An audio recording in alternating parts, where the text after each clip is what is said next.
with all utmost respect.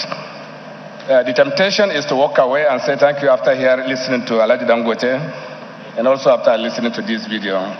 But it is impossible to walk away because the commissioning today of this refinery is a defining moment for the energy industry in Nigeria, for the region, and on the international scale.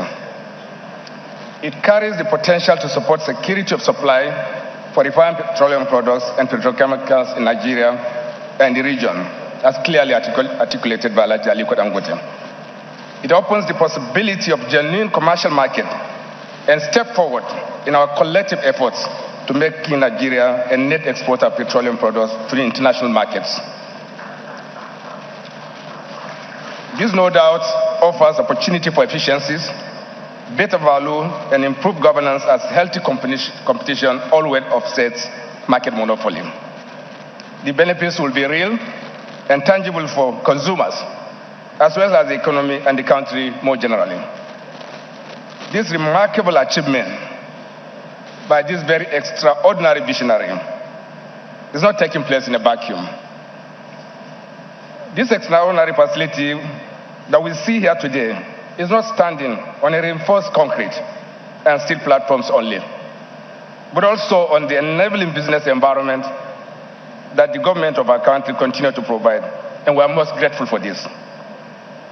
The reforms that we have undertaken in Nigeria's petroleum industry under the informed leadership of President Muhammadu Buhari were built around a clear set of principles that anticipate the tremendous changes that will take place in the international energy market in the decades to come. As always intended, we are committed to continue to add value here at home from the extractive industries in order to maximize benefits and value to all Nigerians. The NNPC Limited will continue to support investment in domestic refining to satisfy growing demands for refined petroleum products in both local and regional markets, as against simply exporting unprocessed crude to diminishing markets overseas. The external shocks in recent years from COVID-19 and the conflict in Europe are tangible reminders that energy is not just a business, but a vital component of national security.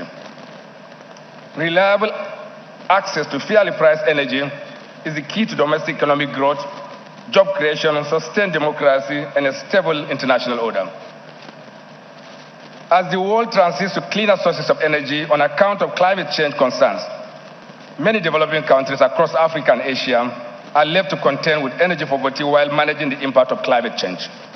Nigeria, Africa as a whole, produces a small amount of carbon emissions, but we profoundly suffer the consequences of the gathering climate emergency, flooding and drought, sometimes simultaneously, tensions over land use, and the list is very long. And that's why the Dangote refinery, with the new deal that we have been building, supported by the Enabling Petroleum Act, will surely provide domestic security of supply in our country. There's no doubt about it. However, the lingering challenge of petroleum motor spirit subsidies is clearly getting out of the capacity of the state to bear, and the differentials that domestic refining will provide is insignificant and cannot compensate for the subsidies. And